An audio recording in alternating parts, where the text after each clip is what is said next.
Now, before I start to lay on the raw umber over top of my transferred drawing, I want to coat the surface with a very thin coat of cold pressed linseed oil. Just a whisper of this. It really, when it's applied evenly and very sparingly, it makes the removal of the umber paint, when I wipe it off the canvas, it'll come off quite smoothly. If there's a very, very thin layer of linseed oil, and when I say thin, I mean if I take my finger and wipe it over the surface and I have a film on my finger, it's way too much. We want to just have a whisper of this, and so I'll take my time to make sure I remove any residual oil. And I think we're ready. I think we've prepared our paint mixture, our umber, with the 2 drops of 50/50 and the 2 drops of clove oil. And that's all ready to go. And our canvas has just a little bit of linseed oil rubbed across it. And now we're ready to, if I can find my brush, we're ready to apply our raw umber mixture. I just want to spread this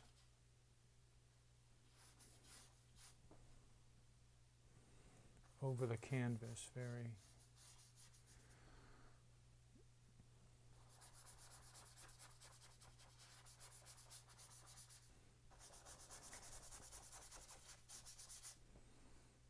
I just want to spread this over the canvas evenly as I can.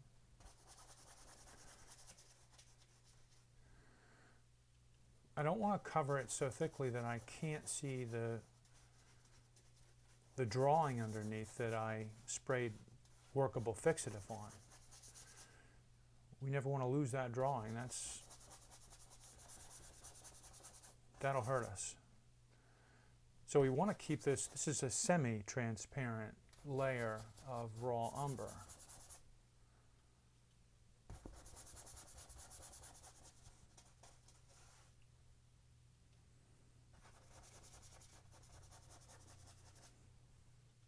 I have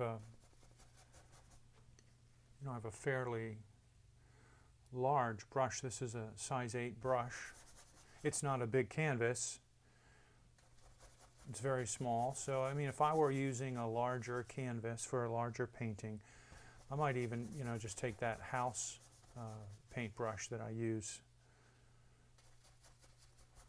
to spread gesso and use that on this one, and of course after it's been cleaned.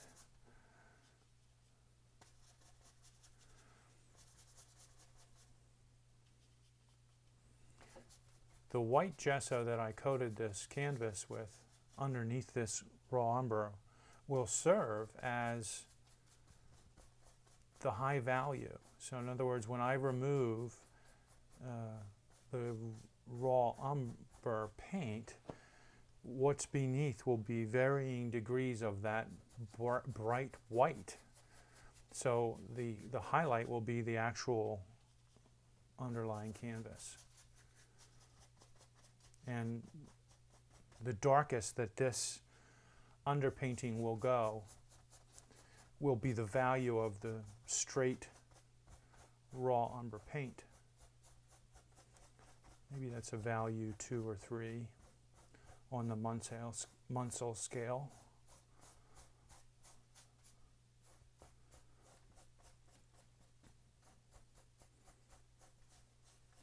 And in the final painting, when the color is being applied, we can go darker than that. But one of the reasons I like the wipeout is because it really does keep us compressed in a certain range of values as well. Okay, I've applied the umber paint and it's semi-transparent. I don't know if you can see it on the screen or not, but I can just very lightly make out the drawing underneath. Now I want to take a clean rag, a clean paper towel, and again, the paper towel is a good quality paper towel. It's very absorbent, and it needs to be able to hold up to the rigors of the moisture in the paint. I don't want it breaking up on me. I don't want it coming apart on my canvas. But what I'm going to do here is just begin removing paint, and we're thinking general to specific. I just want to think in large shapes here.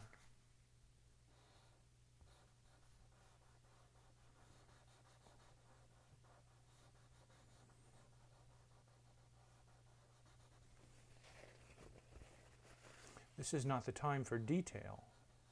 This is the time to see generalized shapes and make impressions about them. So I see here that this is definitely on this side of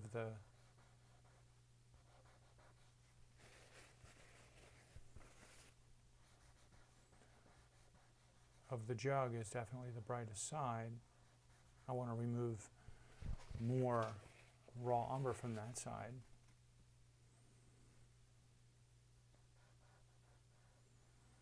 And I don't have to stay perfectly in the lines. I'm going to be going over this with a finer instrument than my rounded fingertip. This is very generalized. And the other thing about it is that we're working up the whole painting at once. In later stages, I'm going to be crawling form by form over the painting.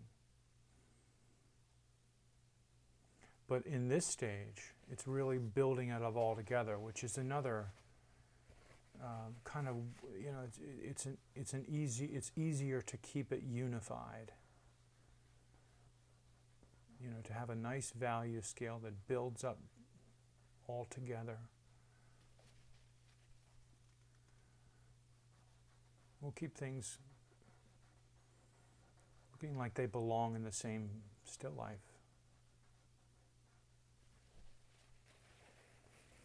Now again, I'm just, when I squint my eyes, I see the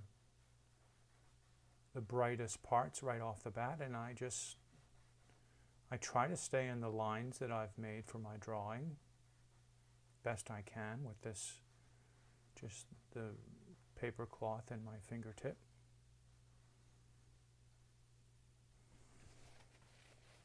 And I try to approximate the values the best I can. So, this lemon in the background is receiving less light, less direct light than the other objects on the still life. So I want to maybe not remove as much raw umber.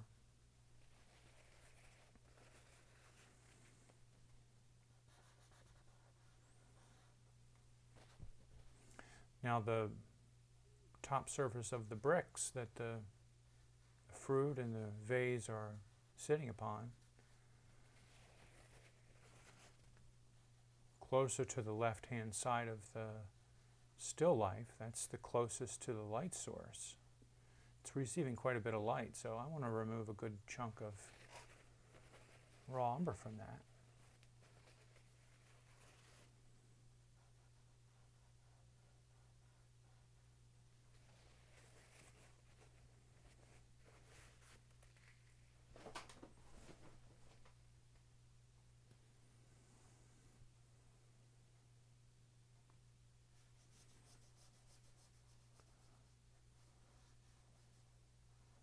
The sides of the bricks, they're not receiving as much light as the top facing edge, but we still want to be removing some raw umber. It's not that dark.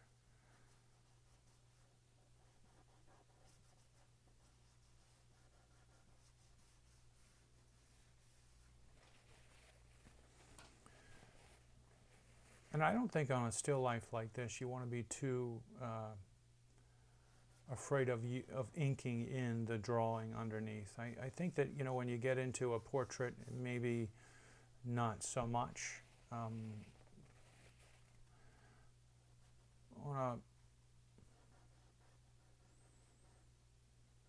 a piece like this, it sure does pay, and it can make it much easier when the lines that we're trying to stay inside are pronounced.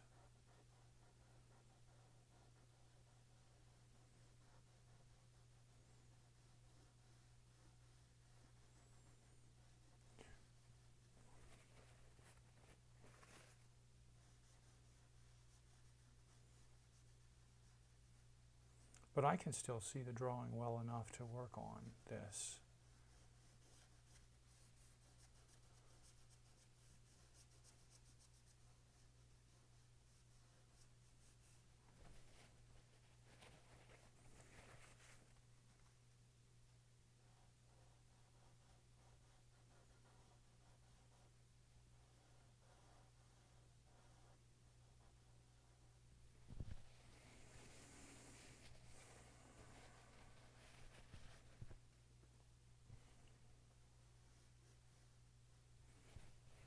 So even just that amount of paint removal has made I mean, you could take this right now and let it dry and then start a color pass if you wanted to. This, I've established very quickly, the value range that we can work from. And so the amount of resolution that we bring to our underpainting is really, it's up to the artist. When you go into a museum, you see all different levels of completion for underpainting. Some are very rough and loose, and some are extremely refined. I like to get a more refined look than what I have here. I don't want to, for a wipeout, I'm not going to try to make it picture perfect, but I do like to resolve as much as I can in this stage. And, if I want to put a grisaille on top of this, I could do that to refine it still more after it dries. Or I could go directly to the color pass, which is what we're going to do here.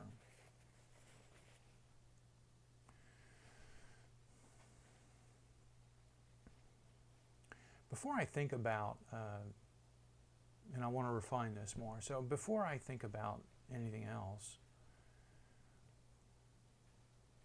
it's clear to me that I'm going to be establishing the darkest darks in the top part of this vase. There's a very dark brown glaze on top of it, and it's going to be as dark as anything on the painting will get. The background behind the vase is just a tad lighter in life here. I don't want to remove much there already. It's too much. But there is definitely a distinction between the dark of the vase and the dark of the background. And I want to indicate that here a little bit.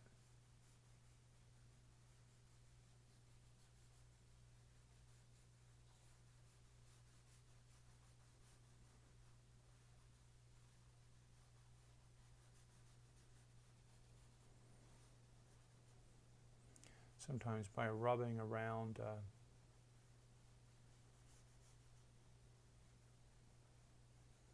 the paper towel without picking it up,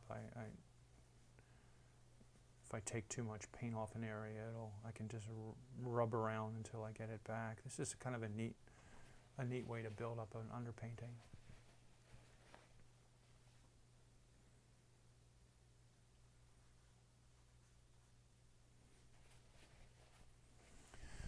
Okay, so back to what I wanted to start talking about. I don't want to start adding paint at this point. I want to be subtracting paint, pulling paint off the canvas for as long as I can. What I like to do is try to see how close I can get the image to where I'm satisfied with it without having to actually add more raw umber paint to it. I try and save that phase for the end,